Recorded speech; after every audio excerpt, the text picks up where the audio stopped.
PowerPoint preparado, pero bueno, por esas cuestiones de la compatibilidad tecnológica no lo podemos poner en el proyector. Bueno, básicamente, ¿qué es esto? Que suena, cuando uno dice maternidad por subrogación, suena bastante extraño y por ahí es más familiar la expresión alquiler de vientres y que uno más o menos la conoce a través de algunos famosos, tanto nacionales como internacionales, pero también vamos a ver que hay casos que se dan en la realidad e incluso en nuestra región. Pero para verlo bien vamos a empezar por el concepto.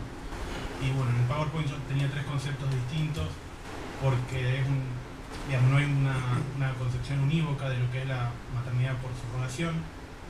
Un concepto dice que se da cuando por encargo de una persona o pareja comitente, un embrión se implanta en el útero de una mujer que llevará a cabo el embarazo y dará a luz el hijo en beneficio de él o los comitentes. Esa es una especie. Otra definición nos dice que es el contrato de una mujer con una pareja casada para inseminarse artificialmente con el semen del esposo de aquella otra mujer para concebir, gestar y dar a luz un niño, a cuya custodia renunciará en el momento del nacimiento para que sea adoptada por la mujer de aquel con cuyo semen fue inseminada. Y otra definición para ver la divergencia de criterios que hay, dice: con independencia de cómo lo llamemos, podríamos definirla como el acuerdo privado suscrito entre dos partes en la que una mujer portadora o gestante se compromete a gestar el embarazo de un bebé con el fin de entregarlo tras el alumbramiento, con o sin precio, y renunciando a su filiación a la otra parte contratante. Es decir, un contrato entre una madre gestadora o portadora y otra parte que los comitentes o él o la comitente. Entonces vemos que hay distintos criterios, porque en uno utiliza el semen de uno de los comitentes, pero utiliza el óvulo de la mujer que va a gestar el bebé. Entonces, con ese criterio hay dos tipos de subrogación. Una es la completa y otra es la parcial. En la subrogación completa no hay material genético de la madre gestante, sino que ya se le implanta un óvulo fertilizado. Es decir, ninguno de los gametos de la madre que va a dar a luz al niño. También se llama, y quizás de una manera más precisa, una subrogación gestacional, ya que la madre lo único que hace es gestar ese bebé y darlo a luz. El otro tipo es la subrogación parcial. En este caso la madre subrogada gesta un embrión genéticamente relacionado con ella.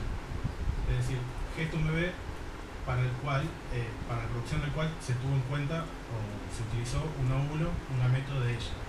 También es llamada subrogación tradicional, porque es la forma más antigua conocida de subrogación. Y en esto, que podemos pensar que es algo muy moderno, tenemos antecedentes hasta bíblicos, en el caso del patriarca Abraham. Y en Génesis 16 y demás capítulos cuenta la historia de que, siendo estéril Sara, la esposa de Abraham, Dios le dice que ve con buenos ojos que para que pueda tener el patriarca su descendencia, puede tener hijo con otra mujer. Entonces acá tendríamos el primer caso histórico, si se quiere, de maternidad por subrogación. Y en ese caso Abraham tiene una relación y tiene un hijo con Agar, que según la tradición es una esclava y según otra tradición es una princesa egipcia. Y bueno, la historia es muy relevante después para la cultura, porque después Sara, aún en su vejez, pudo quedar embarazada y tuvo a Isaac. Isaac es el padre del pueblo judío y el hijo de Abraham con Agar, la mujer que gestó por sustitución, es el padre del pueblo árabe, que es Ismael. Es decir, Abraham tuvo primero su primer hijo, su primogénito, no fue con su esposa Sara, sino con la madre por sustitución o por subrogación, que era Agar. La novedad que hay ahora, y que lo decía bien Gonzalo, es los métodos que hay tecnológicos que permiten ampliar el espectro de posibilidades. Por eso se llama la subrogación tradicional, era la que la propia mujer no solo prestaba su vientre para gestar, sino también su material genético.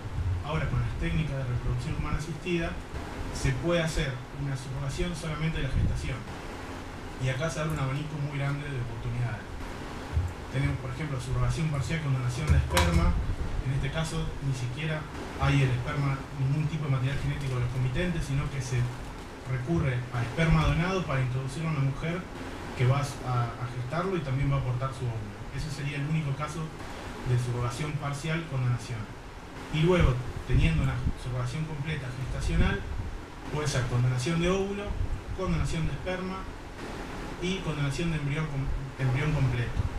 En el caso de la subrogación completa, con donación de embrión no tendría mucho sentido, ya que equivaldría prácticamente a una adopción, porque ninguno de los dos padres comitentes va a tener material genético en el hijo. Por ahí las más relevantes son la subrogación completa con donación de óvulo, que es el caso que una pareja, por ahí la mujer no es fértil o sus óvulos no pueden gestar, y recurren a un banco, porque ahora hay bancos de óvulos y de esperma, para poder tener su hijo. Y en el caso también de la infertilidad del marido, se hace que la mujer también no pueda llevar a cabo la gestación, se hace con la donación de esperma. Pero en estos dos casos siempre hay alguno de los comitentes, que son los que encargan al chico, que aportan su material genético. Bueno, toda esta complejidad es introducida por los avances tecnológicos que permiten que esto sea posible, que bueno, en la antigüedad no se podía.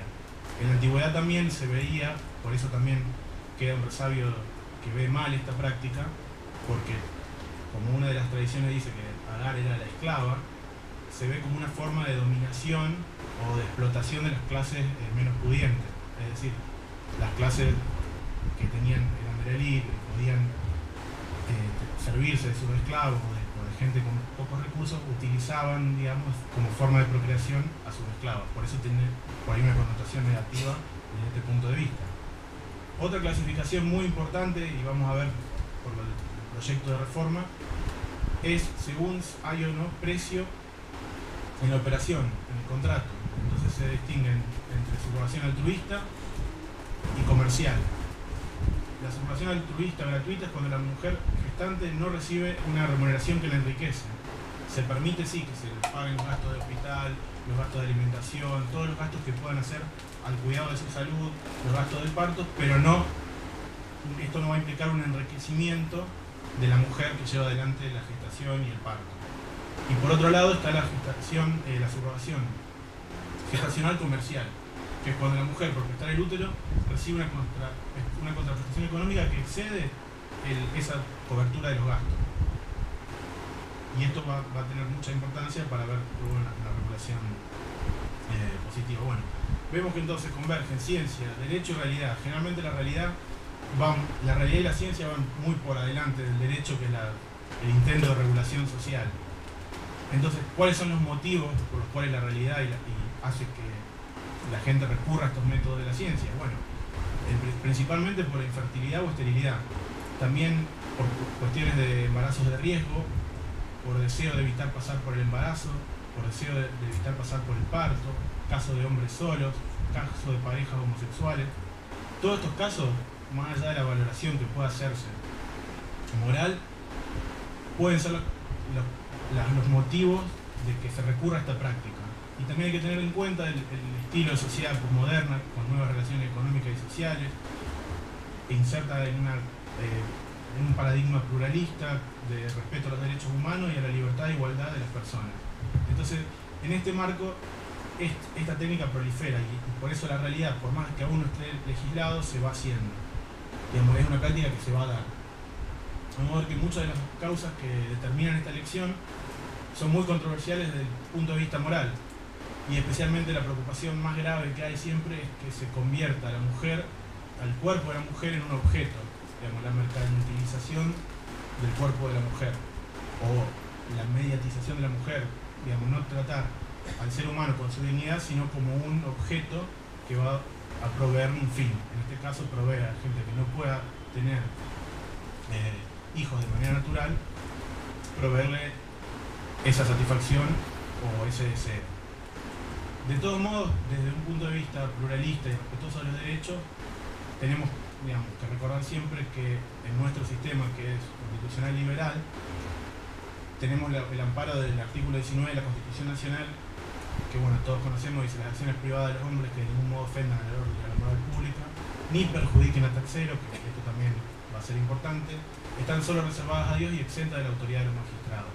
ningún habitante de la nación será obligado a hacer lo que no manda la ley, ni privado de lo que ella no prohíbe. Entonces, desde este punto de vista, si no hay un efectivo daño a tercero, es más difícil poder condenar estas prácticas, porque está dentro del ámbito privado de las libertades individuales. Y cómo esto influye en el derecho, y con esto nos vamos acercando al proyecto de reforma del Código. Tenemos dos niveles de análisis dentro del derecho, lo que es el derecho constitucional, el derecho de los derechos fundamentales, digamos, de las garantías fundamentales, y ahí vamos a ver si hay algún derecho fundamental, hay alguna causa que permita a una persona o a una pareja recurrir a estas técnicas, más allá de que en la realidad se haga, y también verlo desde la tutela de los derechos fundamentales del niño. Y luego, para ir a un nivel ya más concreto, es el nivel del derecho civil, que es el tema que ya nos estaba hablando Gonzalo, que es el dilema de la determinación de las relaciones de filiación y la legitimación activa para recurrir a estas técnicas. Como forma global de un sistema jurídico de encarar este fenómeno, hay tres alternativas básicas, que es la prohibición expresa de todo este tipo de prácticas, que a veces incluye también algún tipo de penalidad, imponer penalidades. Ahí actúa el derecho penal, el derecho administrativo, con regulaciones que también implican cierto control en los centros de salud. Abstención o vacío legal, que es la que actualmente ocurre en nuestro país, que también esta forma de la abstención, como la situación es compleja, permite que ciertos dispositivos, ciertas normas jueguen en contra de las personas que quieran recurrir a esta técnica y la dejen sin protección. Y la tercera alternativa, con sus diferentes bemoles, con distintos matices, va a tratar de encauzar esta conducta de una manera de ordenarla de acuerdo a protocolos médicos, de forma de protección de los derechos del niño y de las partes intervinientes. Y bueno, a nivel internacional hay países que la prohíben, como España, hay países que regulan para determinadas situaciones y hay países que la fomentan abiertamente, como la India. Y esta divergencia lo que provoca es el fenómeno del turismo reproductivo. Y en esto se relaciona con lo que decíamos antes, de la realidad yendo por delante de lo que dice el derecho. Porque por más que en un país se prohíba esta práctica, o en un estado, en los estados federales que tienen distintos derechos de fondo, como Estados Unidos y Norteamérica, depende del estado donde uno esté, se va a poder hacer la práctica, e incluso va a estar muy avanzada su aplicación, como el estado de California o el estado de Florida, y hay otros estados que está terminantemente prohibida, como el estado de Nueva York. Entonces la realidad va por delante del derecho, y la gente, cuando realmente tiene ese deseo de llegar a ser padre, y a veces no puede por distintos factores médicos y también por distintos factores hasta del mismo ordenamiento legal, la dificultad que hay para acceder a la adopción, la lista de espera, hacen que la gente supere esos escollos y trate de ir a esos lugares donde la legislación lo permite y también donde su condición económica lo permite, que esto también después vamos a ver que juega con otro principio constitucional, que es el de la igualdad. Entonces tenemos el fenómeno del turismo reproductivo, que hay países como India, Ucrania y Estados Unidos donde los costos de promedio son muy distintos. En India un costo de promedio de $11.000, en Ucrania de $30.000 y en Estados Unidos de $80.000 a $100.000. Entonces más o menos depende, el costo también va a ser más privativo o no, y va a ver si la gente puede realmente acceder a eso. Vamos a ver, tenemos casos de famosos en Argentina, en los mismos Estados Unidos. Ahí tenía una foto de Sarah Jessica Parker, que fue madre de su primer hijo por reproducción biológica. Ella los dio a luz y tuvo luego mellizos que los tuvo por subrogación, por una madre subrogada. Y esos casos son por ahí los que más se conocen, pero después hay casos menos conocidos que adquieren cierta relevancia, como por ejemplo, hace muy poco, en julio de 2012, un fallo en el tribunal de la ciudad de San Lorenzo autorizó la inscripción ordenó la inscripción al consulado argentino, al Poder Ejecutivo Nacional, que le estaba denegando la inscripción como hijo argentino a una pareja de una argentina y un español en la India. Esta gente había estado en la India porque no habían podido adoptar, no habían tenido técnicas de fertilización, que ninguna tenía éxito. Entonces fueron a la India, tuvieron su hijo en la India, pero el consulado argentino le denegaba la ciudadanía argentina. Entonces estaba el chiquito sin ciudadanía, no podían venir, tenía un gran perjuicio porque no lo podían sacar del país. Y bueno, y este fallo, con buen criterio, y apelando, digamos, al interés superior del niño, a las convenciones que defienden los derechos del niño, le ordena al Poder Ejecutivo inscribirlo y también aplicar astreinte al Estado Nacional para que por cada día de retraso de no inscribirlo les pague una multa digamos, que solvente los gastos que tenían por estar en Nueva Delhi. Y bueno, vemos que India es uno de los países que realmente lo fomenta a esta práctica. Y desde los derechos fundamentales, ¿es lícita esta práctica? Desde el esquema de la libertad individual y la privacidad. Como vamos a tener que hay gente que a favor va a utilizar fundamentos utilitaristas y contractualistas, que maximiza la felicidad y que le da prevalencia a la voluntad de las partes que libremente convienen en este convenio. Desde el punto de vista de las libertades individuales y de la privacidad, las partes hacen ejercicio de la garantía de libertad individual sin perjudicar a terceros. Y también en contra de muchos argumentos, desde este punto de derechos fundamentales, que son argumentos morales, la relación natural entre la madre y el hijo, posturas feministas que dicen que la mujer de esta manera limita la libertad reproductiva de las mujeres, posturas marxistas y posturas más de izquierda que dice que hay una coerción económica y explotación, ya que por lo general la pareja comitente suele tener una posición social y económica alta, mientras que las madres subrogadas son pobres. Y todo esto genera en este debate otra gran interrogante en la doctrina, que para mucha gente también le parece novedoso, es que hay gente que afirma que hay un derecho a la procreación. O sea, que cada persona, además de los derechos a la libertad, a la igualdad, tiene un derecho a la procreación. Y esto fue una construcción doctrinal que va surgiendo en principio en Estados Unidos como evolución del principio de la intimidad. Y con esto recordamos, que no esté regulado no significa que no se haga. Entonces siempre el ser humano va a tratar de ir más adelante de lo que el derecho le permite. Y bueno, había preparado ciertos fallos de la jurisprudencia norteamericana de 1942 que hablaban de en un penitenciario se disponía la esterilización de los internos, de cada uno de los internos del penitenciario por estar privados de su libertad. También en 1942 es otro paradigma social también, se ordenaba esterilizar a los internos, a los presos. Entonces se acciona la justicia y la justicia falla a favor del preso diciendo que la esterilización violaba contra su garantía de la intimidad y su derecho individual. Todo esto va evolucionando hasta Eisenstadt versus Baer, que dice: si el derecho a la privacidad significa algo, es el derecho de una persona soltera o casada a estar libre de interferencias del Estado en asuntos tan fundamentales como gestar o procrear un hijo. Y este caso se daba en virtud de que se quería prohibir el reparto de anticonceptivos. Pero esto es año 1972. 1978 es el primer bebé de probeta. O sea que las técnicas de reproducción humana asistida empiezan a estar presentes muy fuertemente a fines de la década del 70, principios de los 80. Y luego llega el caso paradigmático de maternidad por subrogación, que es el caso de Baby M, que es en New Jersey, en el año 1986, que era un contrato de subrogación de parcial, la subrogación que utilizaba el óvulo de la mujer, en el cual se da el problema más grave que sucede en estos convenios, que es cuando la mujer que gesta luego de dar a luz no quiere cumplir ese contrato y se quiere quedar con el niño.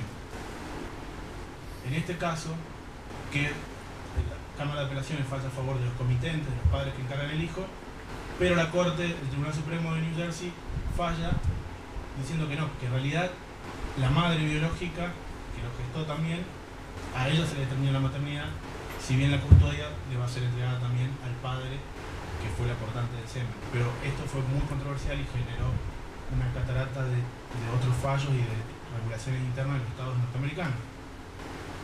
Esto es lo que nos determina que también, dado el estado actual de la ciencia, no es recomendable la subrogación tradicional, la subrogación parcial.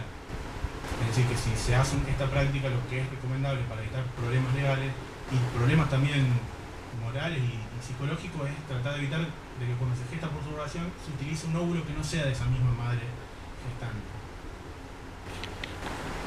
Luego, posibles conflictos con otros derechos humanos, el interés superior del niño. El interés superior del niño está consagrado en la Convención de los Derechos del Niño y dice que en todas las medidas concernientes a los niños que tomen las instituciones públicas o privadas